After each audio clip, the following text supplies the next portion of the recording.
Hello students, आज हम लोग एनसीईआरटी का chapter number 4 chemical kinetics start करेंगे, है ना।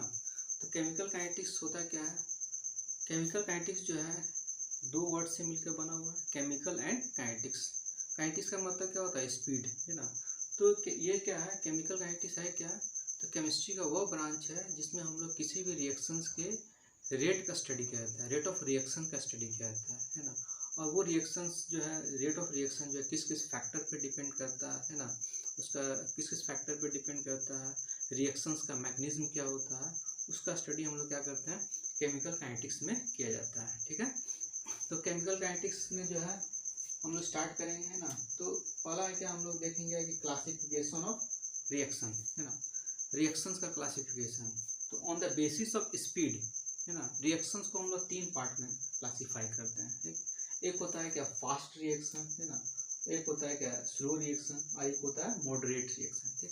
तो फास्ट रिएक्शन मतलब जो है बहुत ही फास्ट होता है ना। तो जनरली इसमें क्या होता है, आयनिक रिएक्शन जो होता है उसको हम लोग फास्ट रिएक्शन में रखा जाता है ना। जितना भी आयनिक रिएक्शन रहता है जनरली क्या होता है कि फास्ट रिएक्शन करता है। अगर उसको हम वाटर में डाल रहे हैं तो हमेशा ही फास्ट रिएक्शन होता है ना। तो फास्ट रिएक्शन का जो है रेट मेजर नहीं किया जा सकता, क्योंकि वो रिएक्शन क्या होता है, बहुत ज़्यादा फास्ट होता है ना। इसलिए उसका रेट मेजर करना डिफिकल्ट होता है ना। उसी तरह से स्लो रिएक्शन जो होता है ये बहुत ही स्लो होता है ना। तो इसको होने में मंथ लग जाता है ना, ईयर लग सकता है। तो उसको बोला जाता है कि स्लो रिएक्शन में रखा जाता है। तो इसका एग्जांपल क्या है, तो रस्टिंग ऑफ आयरन, आयरन में जो रस्ट लगता है ना, वो क्या है, तो स्लो प्रोसेस होता है ना, उसको बहुत टाइम लगता है होने में, है ना। उसी तरह से फर्मेंटेशन ऑफ शुगर, शुगर का फर्मेंटेशन करते हैं तो किसमें चेंज होता है, अल्कोहल। तो शुगर का फर्मेंटेशन जो है ईस्ट डाल के किया जाता है तो वो अल्कोहल में कन्वर्ट होता है।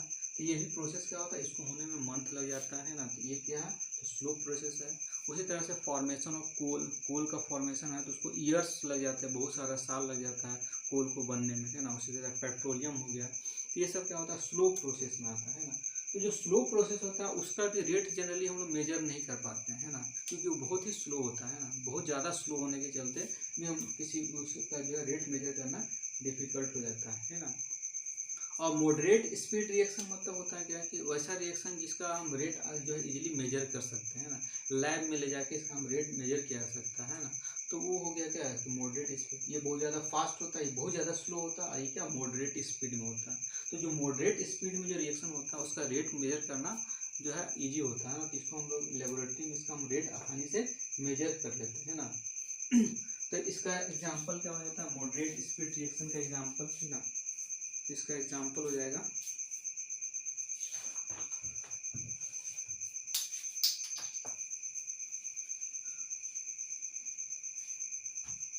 मॉडरेट स्पीड रिएक्शन का एग्जाम्पल, जैसे ग्लूकोज, शुगर लेते हैं C12H22O11, है ना।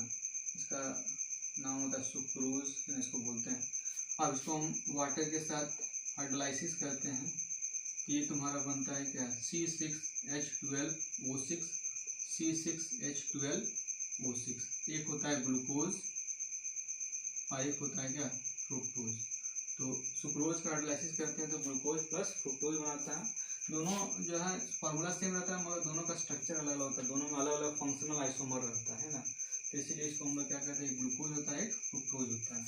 उसी तरह से ईस्टर फॉर्मेशन, जैसे इसका नाम होता है कि कार्बोक्सिलिक एसिड, और हम लोग ले लिए क्या, अल्कोहल ले लिए। इसको जब एसिड के पोजीशन में रिएक्ट कराते हैं, यहाँ से H हटता है, यहाँ से OH हटता है, और ये जो है इसके साथ OH और H मिलके वाटर बन गया, और ये यहाँ पे जुड़ जाता है ना। और ये फॉर्मेशन करता है क्या, ईस्टर का फॉर्मेशन करता है। तो ये जो रिएक्शन होता है, ठीक है, ये मॉडरेट स्पीड रिएक्शन है। तो इसका रिएक्शन का जो हम रेट मेजर कर सकते हैं। हालांकि जो फास्ट रिएक्शन रहता है उसका भी हम आजकल रेट जो है एडवांस टेक्निक यूज करके मेजर किया जाता है ना। तो पहले जो उसका रेट मेजर नहीं किया जा सकता था, मगर आज के डेट में जो हम फास्ट रिएक्शन का भी जो है रेट मेजर कर सकते हैं। एडवांस टेक्निक जैसे लेजर टेक्निक का यूज करके उसका रेट मेजर किया जाता है। ठीक है। तो ये तो हो गया क्या, रिएक्शन को हम लोग स्पीड के आधार पर बांटे, क्या फास्ट रिएक्शन, स्लो रिएक्शन और होता है क्या मॉडरेट स्पीड रिएक्शन। तो जनरली जो मॉडरेट स्पीड का जो रिएक्शन होता है उसका रेट हम लोग इजीली मेजर कर लेते हैं, है ना। मगर स्लो रिएक्शन और फास्ट रिएक्शन का रेट मेजर करना जो है डिफ़िकल्ट होता है, क्योंकि उसको होने में बहुत टाइम लग जाता है ना। उसको रेट मेजर करना जो है डिफ़िकल्ट होता है। अब हम लोग देखेंगे क्या रेट ऑफ रिएक्शन किसको कहते हैं। इस चैप्टर हम लोग स्टडी करना किसके बारे में, तो रेट ऑफ रिएक्शन का स्टडी करेंगे ना। तो पहले जानेंगे कि what is rate of reaction. Rate of reaction किसको कहते हैं, है ना। तो होता है क्या, अच्छा अगर डेफिनेशन लिखा है तो क्या इसका डेफिनेशन होता है क्या, the change in concentration of reactant with unit time interval is called rate of reaction। तो किसी भी रिएक्टेंट का कंसंट्रेशन जो है एक यूनिट टाइम के इंटरवल में अगर चेंज होता है ना, एक यूनिट टाइम इंटरवल में जो चेंज हो रहा है तो उसको हम लोग बोलते हैं क्या, रेट ऑफ रिएक्शन। तो change in concentration of reactant, और यहाँ पे और प्रोडक्ट भी ले सकते हैं, है ना। Change in concentration of reactant और product with unit time interval, है ना, तो उसको बोला जाता है क्या, रेट ऑफ रिएक्शन। जैसे कि इसका हम लोग फॉर्मूला लिखेंगे तो मान लीजिए कि कोई रिएक्शन है ना, रिएक्टेंट से कितनी चेंज हो रहा है, प्रोडक्ट में। अब इसका कंसंट्रेशन मान लीजिए शुरू में R1 है और इसका कंसंट्रेशन क्या है, P1, है ना। ये क्या है, तो T1 टाइम पे इसका कंसंट्रेशन R1 था, इसका क्या था P1, है ना। अब टाइम जो है T1 से T2 गया तो इसका कंसंट्रेशन R1 से क्या हो गया R2 और इसका कंसंट्रेशन P1 से P2 से। तो ये हमेशा ध्यान रखना है कि जब कोई भी रिएक्शन होता है ना, तो रिएक्शन होता है तो रिएक्टेंट का कंसंट्रेशन घटेगा और प्रोडक्ट का कंसंट्रेशन क्या होगा, बढ़ेगा, है ना। मान लीजिए हम रिएक्टेंट हम लिए 50 ग्राम, है ना, मान के चल रहे 50 ग्राम रिएक्टेंट लिए। अब जैसे रिएक्शन स्टार्ट हुआ तो रिएक्टेंट किसमें चेंज होगा, प्रोडक्ट में चेंज होगा। तो प्रोडक्ट बनना स्टार्ट होगा, रिएक्टेंट कम होना स्टार्ट होगा। तो किसी भी रिएक्शन में होता है क्या, रिएक्टेंट का कंसंट्रेशन घटता है और प्रोडक्ट का कंसंट्रेशन क्या होता है, इंक्रीज करता है, ठीक है। तो अगर हम रेट ऑफ रिएक्शन का फॉर्मूला लिखें तो rate of reaction equal to होता है change in concentration by time interval, है ना। चेंज इन कंसंट्रेशन मतलब change in concentration of product भी हो सकता है, change in concentration of reactant by time interval, तो उसको बोला जाता है क्या, रेट ऑफ रिएक्शन। चेंज का मतलब जैसे रिएक्टेंट का कंसंट्रेशन यहाँ पे R1 था, यहाँ से R2 हो गया, तो कितना चेंज हो गया, delta R, R2 minus R1 करेंगे तो डेल्टा R इसका चेंज निकल जाएगा, है ना। ये चेंज इन कंसंट्रेशन हो गया, है ना। मान लीजिए यहाँ शुरू में था 50 ग्राम, अब यहाँ आके हो गया 30 ग्राम, है ना। कितना का चेंज हुआ, 20 का, है ना। अब इसको इतना चेंज होने में मान लीजिए कि यहाँ पर इसको समय लग गया कितना, तो 10 मिनट, ठीक है। तो ये हो गया टाइम, है ना। तो टाइम को हमने टाइम इंटरवल लगा 10 मिनट, और 50 से 30 होने में जो चेंज आया वो 20 का आया, कि ऊपर लिखे 20 और ये हो जाएगा 30। इस तरह से क्या होगा, इसका रेट ऑफ रिएक्शन निकलेगा, ठीक है।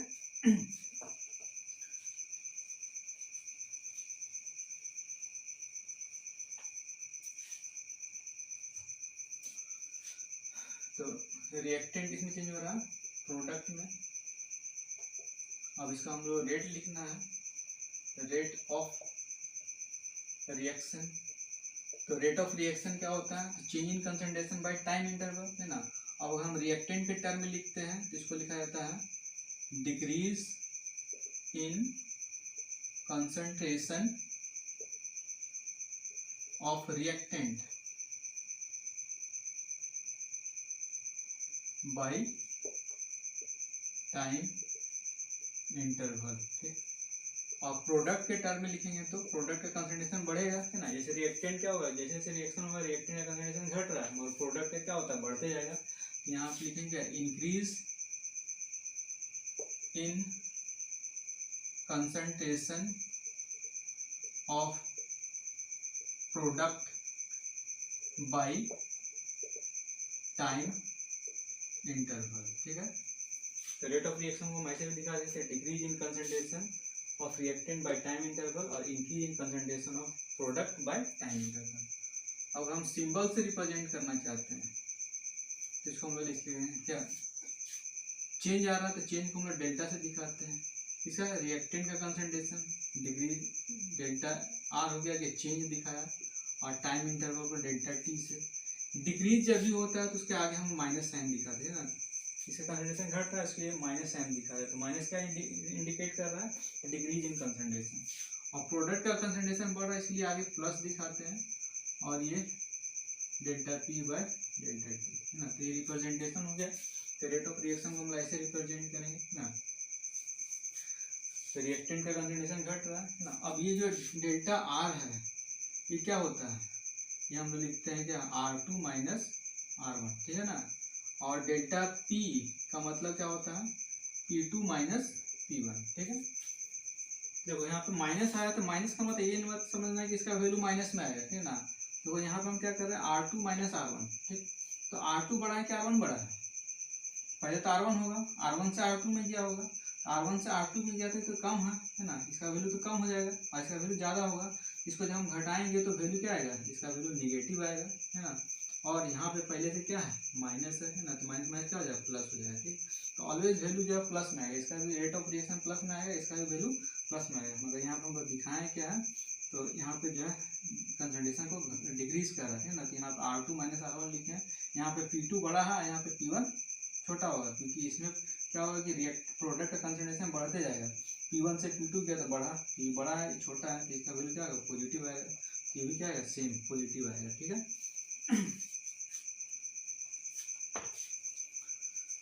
और T2 डेल्टा टी लिखेंगे तो क्या हो जाएगा, T2 माइनस T1, है ना।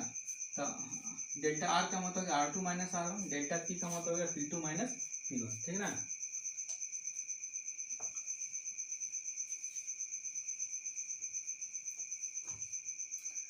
अब इसका यूनिट क्या होता है, unit of rate of reaction.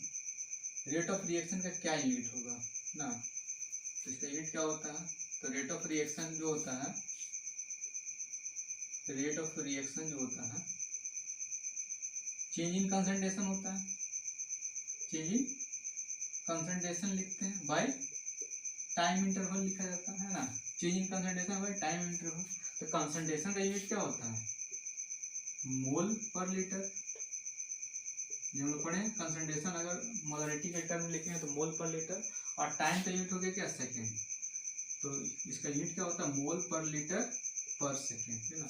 तो रेट ऑफ रिएक्शन का यूनिट होता है मोल पर लीटर पर सेकेंड, या फिर हम लोग लिख सकते हैं मोल पर लीटर पर मिनट, है ना। ये इसका क्या होगा, यूनिट हो गया, है ना। मोल पर लीटर पर सेकेंड, मोल पर लीटर पर मिनट जो है इसका यूनिट हो गया।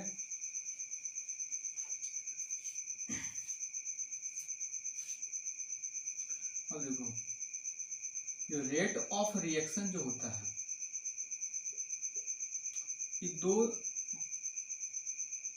दो टाइप का हम लोग लेते हैं, है ना। एक को बोला जाता है एवरेज रेट, है ना। रेट ऑफ रिएक्शन को दो टर्म में एक्सप्रेस किया जाता है, एवरेज रेट के टर्म में एक्सप्रेस करते हैं, या एक को बोलते हैं इंस्टेंटेनियस रेट, है ना।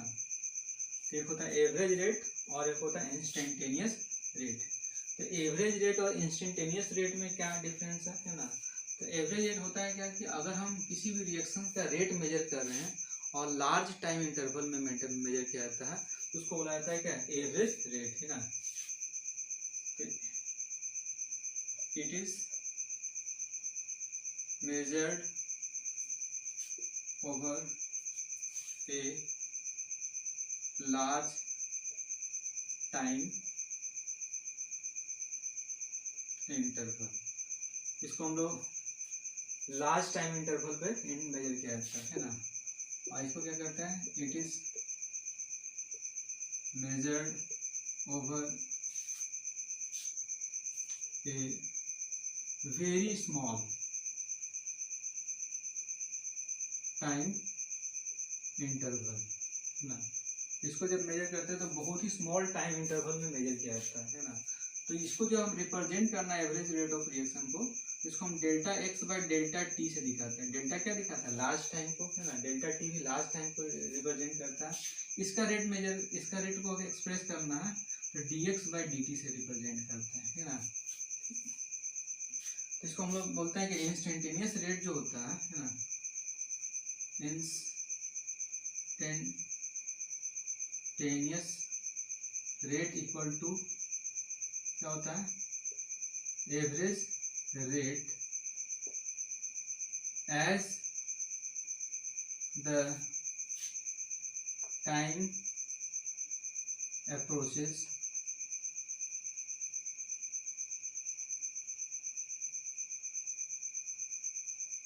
जीरो, है ना। Instantaneous rate equal to average rate बोलते हैं, है ना, as the time approaches zero, है ना। तो जीरो टाइम पे जो भी रेट मेजर करते हैं, जीरो टाइम इंटरवल पे जो भी रेट मेजर किया जाता है ना, उसी को बोलते हैं इंस्टेंटेनियस रेट। तो एवरेज रेट जो है, इंस्टेंटेनियस रेट जो होता है हम लोग मेजर नहीं कर सकते, है ना। ये क्या इमेजिनरी है ना, मतलब कि इसको हम जो रियली मेजर नहीं किया जाता है। जैसे मान लें कि हम किसी को एक्सपेरिमेंटली मेजर करना है तो D X by D T measure कर सकते हैं, मगर ये जो है इंस्टेंटेनियस रेट को जो है हम जो एक्सपेरिमेंटली मेजर नहीं किया सकता, है ना। तो ये जो होता है क्या, D X by D T हो गया क्या, एवरेज रेट, और delta x by delta T को बोलते हैं कि एवरेज रेट, और D X by D T के टर्म में दिखा रहे हैं तो होता है क्या, इंस्टेंटेनियस रेट होता है, ठीक है।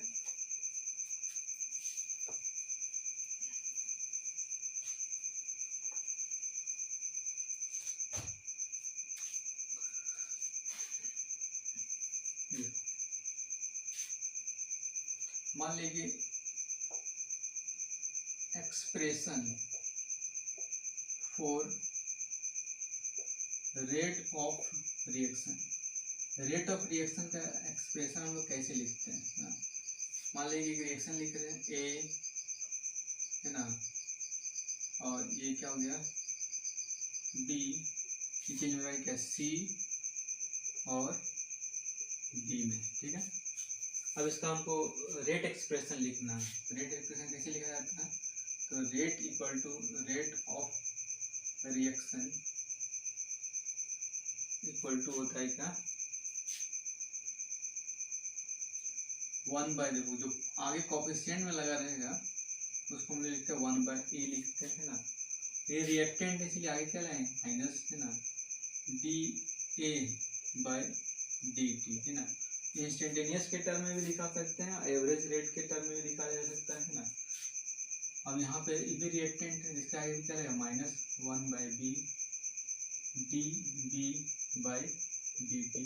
ये क्या प्रोडक्ट है तो प्लस लगाएं। ये जो लिखा रहेगा उसको क्या लिखेंगे 1 by C D C by D T, है ना। इसको क्या लिखेंगे 1 by D D D by D T. तो रेट ऑफ रिएक्शन, है ना, इसको हम लोग ऐसे भी लिख सकते हैं 1 by A delta A by delta T. ये हो गया इंस्टेंटेनियस रेट के टर्म लिखें, ये हो जाएगा क्या एवरेज रेट के टर्म में। एवरेज मतलब अगर हम टाइम इंटरवल का लास्ट टाइम इंटरवल पे निकाल रहे हैं तो उसको हम लोग बोलते हैं एवरेज रेट, और small time interval, very small time interval पे निकाल रहे हैं ना, उसको बोला जाता है क्या इंस्टेंटेनियस रेट, है ना। तो ऐसे भी दिखाया जा सकता है ना, इससे निकाले रेट या इससे निकाले या इसी किसी से भी निकालेंगे तो रेट हमेशा क्या होता है इक्वल आता है ना। जो रेट इससे निकलेगा उससे हम इससे भी रेट निकालेंगे तो वही रहेगा, है ना। सब आपस में क्या होता है इक्वल होता है, ठीक।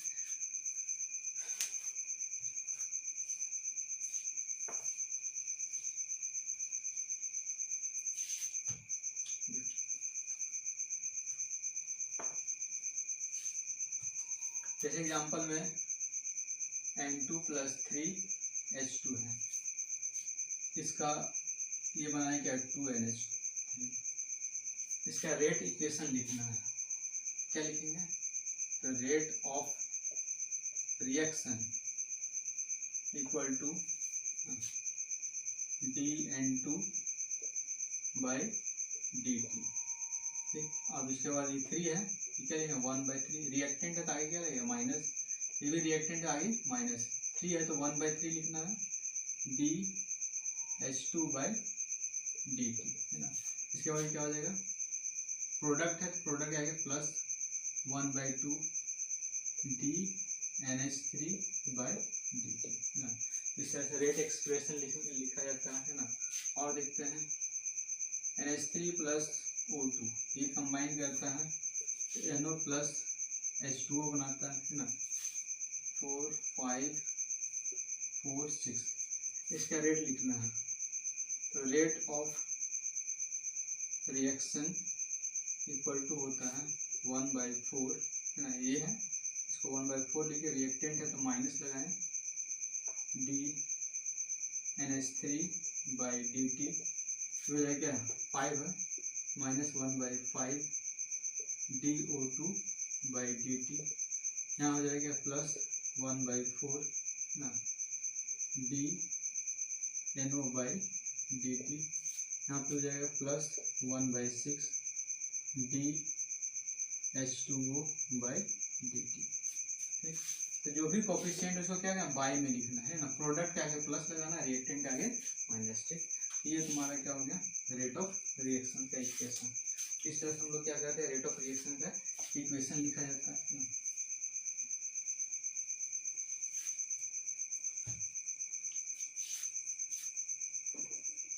अब देखो इसको जैसा हम लोग अभी पढ़े क्या, इंस्टेंटेनियस रेट और क्या होता है, एक एवरेज रेट होता है और एक होता है क्या इंस्टेंटेनियस रेट है ना, एवरेज रेट और इंस्टेंटेनियस रेट। तो दोनों को हम लोग ग्राफिकली समझेंगे क्या, कैसे हम लोग इसको ग्राफ में अगर रिप्रेजेंट करना चाहें तो कैसे रिप्रेजेंट करेंगे। देखो हम रिएक्टेंट के टर्म लिखे है ना, इन टर्म ऑफ रिएक्टेंट। तो जब भी कोई रिएक्शन होता है ना, इधर हम लोग लिए क्या टाइम, इधर क्या है मोलर कंसंट्रेशन ऑफ रिएक्टेंट। तो कोई भी रिएक्शन होगा तो टाइम के साथ रिएक्टेंट का कंसंट्रेशन क्या होगा, रिएक्टेंट तो प्रोडक्ट में चेंज होते जाएगा। तो जैसे जैसे रिएक्टेंट प्रोडक्ट में चेंज होगा है ना, तो उसका कंसंट्रेशन क्या होगा, डिक्रीज करेगा है ना। तो ग्राफ जब भी आएगा तो इस तरह का ग्राफ आता है ना, इस तरह का ग्राफ आएगा। ठीक है, तो मान ले रहे हैं कि इधर टाइम है ना, इधर का कंसंट्रेशन है, मान ले कि इस टाइम पे यहाँ पे हम लोग मान ले x1, यहाँ पे इसका कंसंट्रेशन क्या x1 है, तो यहाँ पे इसका क्या हो गया, इस यहाँ पे इसका कंसंट्रेशन x1 था और किस टाइम पे, तो ये T1 टाइम पे है ना। तो T1 टाइम पे इसका कंसंट्रेशन x1 था, जैसे ही रिएक्शन आगे बढ़ा है ना, कहाँ तक पहुँच गया T2 टाइम, यहाँ पे पहुँचा। जैसे ही T2 टाइम गया तो इसका कंसंट्रेशन क्या हो गया, इस T2 टाइम पे इसका कंसंट्रेशन जो है डिक्रीज करके पहुँच गया क्या x2 पे है ना। तब हमें रेट एवरेज रेट निकालना है, कैसे निकालेंगे, तो एवरेज रेट इक्वल टू है ना, क्या बोलते हैं x2 माइनस x1 बाय क्या लिखते हैं T2 माइनस T1। ठीक है, अब रिएक्टेंट है ना, तो रिएक्टेंट का क्या लगाते हैं माइनस साइन। तो ये हो गया क्या, इसका एवरेज रेट निकल गया है ना। रिएक्टेंट जब भी रहेगा तो उसके आगे क्या लगाना माइनस है ना, ऐसे माइनस रहेगा नहीं, तो छोटा ही बड़ा है, तो उसको जब सब्ट्रैक्ट करेंगे तो क्या आएगी माइनस आएगा, माइनस माइनस क्या हो जाएगा प्लस। ठीक है, अब इसी में अगर हमको इसका एवरेज रेट बताना है, ये तो हो गया इंस्टेंट एवरेज रेट हो गया। अगर हमको इंस्टेंटेनियस रेट बताना है तो कैसे मेजर करते हैं, तो हम लोग पढ़ें कि इंस्टेंटेनियस रेट होता है क्या, कि बहुत ही स्मॉल टाइम इंटरवल पे होता है ना, अप्रॉक्स 0 टाइम इंटरवल पे जो है जो भी रेट मेजर होता है उसको हम लोग इंस्टेंटेनियस रेट बोलते हैं। 0 टाइम इंटरवल पे जो भी रेट होगा उसको हम लोग बोलते हैं क्या इंस्टेंटेनियस रेट। ठीक, 0 टाइम इंटरवल मतलब कोई भी टाइम ले लिए है ना, यहाँ हम ले लिए है ना, यहाँ पे मेजर कर रहे हैं, यहाँ पे मेजर कर रहे हैं है ना, या फिर यहाँ पे कहीं पे भी हम मेजर करें, किसी भी, जैसे इस पॉइंट पे हम मेजर किए, इस पॉइंट में मेजर किए, इस पॉइंट इस करके किसी भी पॉइंट पे अगर हम उसका रेट मेजर कर रहे हैं तो उसको बोला जाता है क्या, इंस्टेंटेनियस रेट, है ना। तो यहाँ पॉइंट है तो किसी भी पॉइंट और यहाँ पे हम मेजर कर रहे हैं ना, तो एकदम इस पॉइंट पे मेजर किए, ये इस पॉइंट पे मेजर किए, किसी भी पॉइंट पे अगर हम उसका रेट मेजर करते हैं तो वो हो जाता है इंस्टेंटेनियस रेट। और इंस्टेंटेनियस रेट मेजर करना है तो हम लोग हमेशा उस पॉइंट का पे टेंजेंट ड्रॉ किया जाता है, और जो टेंजेंट होता है ना, उस टेंजेंट ड्रॉ करेंगे, है ना, उसका जो स्लोप होगा, है ना, उस स्लोप को ही क्या बोलते हैं, इंस्टेंटेनियस रेट हो जाता है ना। जैसे मान लीजिए हम इस पॉइंट पे मेजर कर रहे हैं, यहाँ पे हम एक स्लोप, इसमें क्या कि एक जो है टेंजेंट ड्रॉ किए ना, ये टेंजेंट जो है ड्रॉ कर रहे हैं, तो ये टेंजेंट ड्रॉ किए तो इस तरह से ये जो है ये जाएगा, है ना। तो ये जो हो गया, ये क्या है, ये टेंजेंट ड्रॉ किए हैं ना, तो इस पॉइंट पे ड्रॉ कर रहे हैं ना, तो यहाँ पे इसका जो रेट होगा, है ना, तो क्या बोलते हैं, इंस्टेंटेनियस रेट। और ये जो रेट होगा इस पॉइंट पे वो इक्वल होता है क्या, स्लोप के बराबर होता है। जो यहाँ पे इसका स्लोप होगा, है ना, स्लोप हम लोग पढ़े हैं मैथ्स में कैसे मेजर किया जाता है, यहाँ पे क्या है, थीटा एंगल बन रहा है ना, तो स्लोप इक्वल टू क्या होगा, ये अगर हम इसको नेम कर दिए ए बी सी, है ना, तो स्लोप इक्वल टू होता है क्या, ये जो है हम यहाँ अगर थीटा एंगल है इसके रिस्पेक्ट में देख रहे हैं तो ये हो जाएगा B C by A B को बोला जाता है क्या, स्लोप हो गया, है ना। और उसको हम लिख सकते हैं टेन थीटा के बराबर होगा, है ना। तो slope instantaneous rate equal to क्या होता है, स्लोप के इक्वल होता है। स्लोप मेजर करना है तो एंगल मेजर करेंगे, एंगल जो होगा वो क्या होगा, टेन थीटा के बराबर होता है, और टेन थीटा ही क्या स्लोप है ना, तो टेन थीटा का जो वैल्यू होगा वही क्या हो जाएगा, स्लोप हो जाएगा, और जो स्लोप होगा वही क्या होगा, इसका इंस्टेंटेनियस रेट हो जाएगा, है ना। तो इस तरह से हम लोग क्या करते हैं, इंस्टेंटेनियस रेट मेजर किया जाता है। उसी तरह से हम यहाँ पे मेजर करना है, तो यहाँ पे हम लोग क्या किए, एक टेंजेंट ड्रॉ करेंगे, है ना। ये जो टेंजेंट डायरेक्ट ड्रॉ होगा यहाँ से, यहाँ एंगल फॉर्मेशन करेगा थीटा, अब इसका जो स्लोप होगा, इस लाइन इस यहाँ जो टच कर रहा है इसका जो स्लोप होगा वही क्या होता है, इंस्टेंटेनियस रेट हो जाता है, ठीक है। तो हम लोग रिएक्टेंट के टर्म में देखे हैं ना, प्रोडक्ट के टर्म में भी हम लोग देख सकते हैं। प्रोडक्ट में क्या होता है, रिएक्टेंट का तो कंसंट्रेशन घट रहा है ना, ऐसे हम लोग देखें, रिएक्टेंट का कंसंट्रेशन जो है ऐसे जा रहा है, ऐसे डिक्रीज कर रहा है, टाइम के साथ कंसंट्रेशन घटता है। मगर अगर हम प्रोडक्ट का कंसंट्रेशन देख रहे हैं, जैसे रिएक्टेंट से प्रोडक्ट में चेंज हुआ ना, तो प्रोडक्ट का तो कंसंट्रेशन बढ़ेगा, है ना, जैसे जैसे रिएक्शन होगा ये घटते जाएगा मगर ये इंक्रीज करते जाएगा। इसका जो ग्राफ आएगा इस तरह से आता है ना, कर्व टाइप का आएगा, ठीक, इस तरह से ग्राफ आएगा, ठीक है। अब यहाँ पे अगर हम इधर क्या मोलर कंसंट्रेशन है, मोलर कंसंट्रेशन ऑफ प्रोडक्ट, है ना। और अब अगर मान लें कि इस टाइम पे हम लोग देख रहे हैं, ये क्या है T1 टाइम, यहाँ पे इसका कंसंट्रेशन क्या है x1 है, जैसे ही टाइम बढ़ा यहाँ पहुँच गए T2, यहाँ पे इसका कंसंट्रेशन कितना है x2, है ना। अब इसका जो एवरेज रेट होगा, शॉर्ट में लिख रहे हैं एवरेज रेट, तो क्या हो जाएगा x2 minus x1 by T2 minus T1, ठीक है। और इसका इंस्टेंटेनियस रेट निकाल रहे हैं, इंस्टेंटेनियस रेट, तो इसका क्या हो जाएगा, किसी भी पॉइंट पे, जैसे यहाँ पे हम इंस्टेंटेनियस, यहाँ पे है ना, यहाँ किसी भी पॉइंट हम मेजर करना है तो वहाँ पे क्या किया था, वहाँ पे हम स्लोप ड्रॉ करेंगे, है ना। जैसे मान लीजिए इस पॉइंट पे एक टेंजेंट ड्रॉ किए, है ना, इस पॉइंट को टच करता हुआ एक टेंजेंट जाएगा, है ना, और ये टेंजेंट होगा, है ना, टेंजेंट ड्रॉ किए, है ना, इसी का जो स्लोप होगा, है ना, यहाँ पे इसका जो स्लोप निकलेगा, है ना, यहाँ पे क्या एंगल बन रहा है थीटा, है ना, इसका हम स्लोप मेजर करेंगे, वो जो स्लोप होगा वही क्या हो जाएगा, इसका इंस्टेंटेनियस रेट। और स्लोप इक्वल टू क्या होता है, टेन थीटा, है ना। तो यहाँ का हम एंगल पता है, इसका हम स्लोप मेजर करेंगे, है ना, और जो स्लोप होगा वही इसका इंस्टेंटेनियस रेट हो जाता है, ठीक। तो एवरेज रेट हम लोग कैसे डिटरमाइन करते हैं, तो हम लोग डायरेक्ट देखते हैं x1 minus x2, x2 minus x1, T1 minus T2, और इंस्टेंटेनियस रेट निकालना क्या किया जाता है, स्लोप मेजर करते हैं। तो स्लोप होता है वही क्या होता है, इस कर्व में जो भी पॉइंट है वहाँ पे जो इसका स्लोप होगा वही उसका क्या हो जाता है, इंस्टेंटेनियस रीड हो जाता है। ठीक है,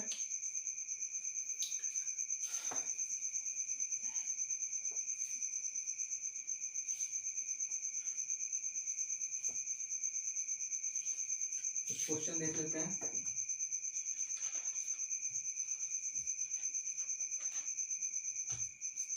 क्वेश्चन है, for a reaction reactant to product, the concentration of the reactant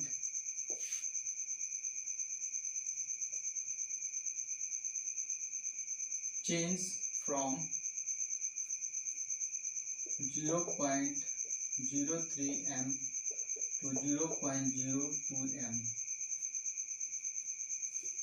in 25 minutes. Calculate its average rate in second. इसका हमको एवरेज रेट निकालना है सेकेंड में। ठीक है, तो क्या है कि शुरू में कंसंट्रेशन कितना था,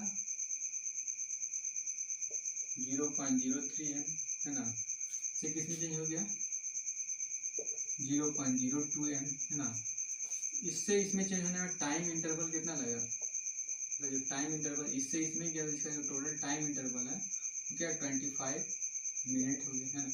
हमको रेट निकालना है क्या सेकंड में, तो रेट इसको मिनट को सेकंड में चेंज करना है, तो 60 से मल्टीप्लाई कर दिए ना, तो ये हो जाएगा क्या 1500 सेकेंड। ठीक, अब इसका रेट क्या हो जाएगा, रिएक्टेंट से प्रोडक्ट में जा रहा, तो रेट इक्वल टू क्या होता है, एवरेज रेट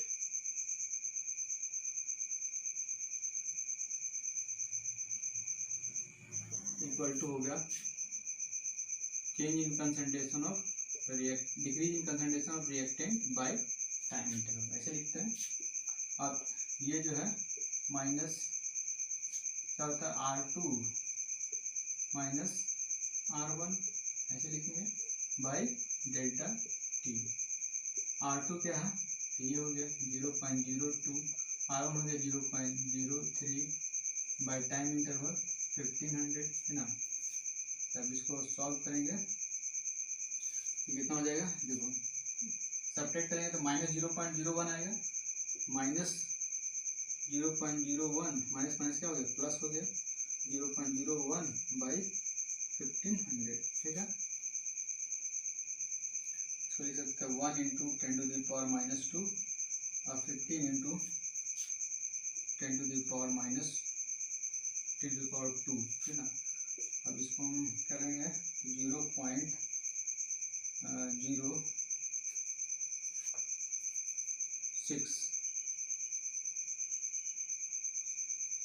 इस तरह से आएगा है ना, इंटू 10 टू द पावर ऊपर गया तो -4 है ना, ये हो जाएगा क्या 6.6, यहाँ पॉइंट लगाएं तो 6.6 into 10 to the power -6,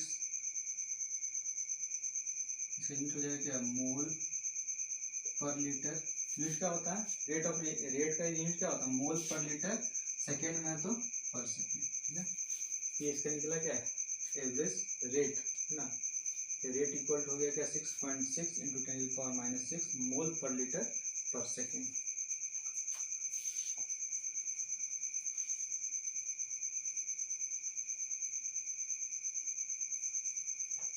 next question है,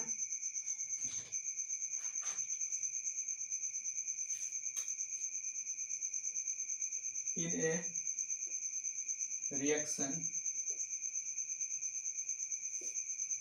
2A converted into product, 2A है तो प्रोडक्ट में चेंज हो रहा है ना, the concentration of A decreases from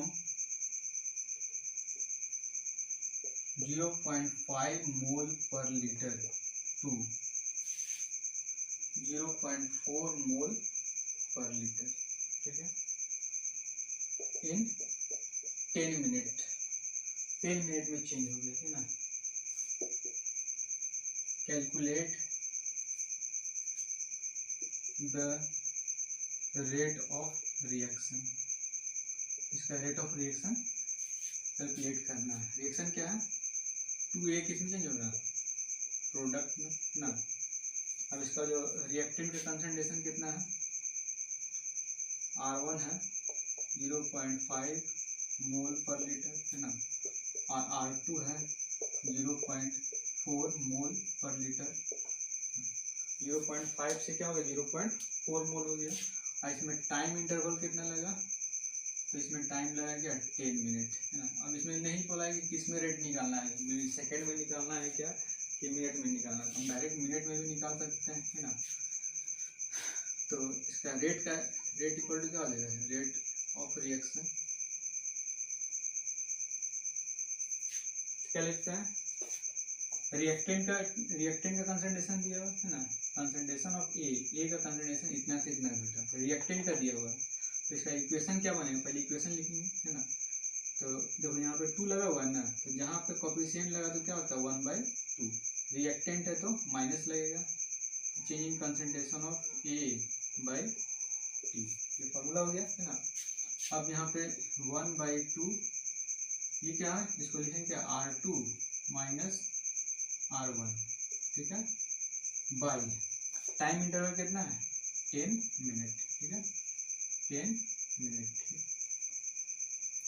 अब हो जाएगा 1/2, R2 का वैल्यू हो गया 0.4 और ये हो गया 0.5/10। तो ये हो गया माइनस, देखो माइनस में अगर माइनस माइनस प्लस हो जाएगा ना, इसमें लिख सकते हैं -0.1/2 इंटू 10, मतलब ये 20 हो जाएगा, ये माइनस हो जाएगा है ना, माइनस माइनस क्या हो गया प्लस 0.1 20।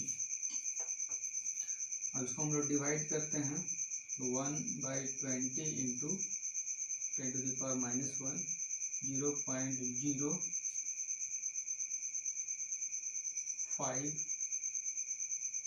इंटू 10⁻⁻1 ना, इसका वैल्यू हो जाएगा 5 इंटू 10⁻³ मोल। देखो कंसंट्रेशन यूनिट हो गया मोल पर लीटर है ना, रेट ऑफ रिएक्शन का यूनिट क्या होता है मोल पर लीटर, मिनट में है, किसमें है मिनट में है, इसका यूनिट हो जाएगा मोल पर लीटर पर मिनट, ठीक है, इसका आंसर हो गया है ना।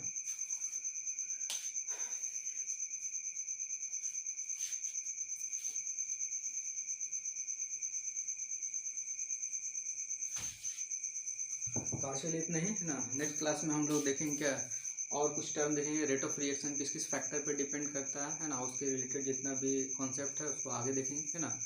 तो अगर आपको मेरा वीडियो पसंद आया होगा तो लाइक करें है ना, सब्सक्राइब करें और ज़्यादा से ज़्यादा लोगों को शेयर करें। Thank you.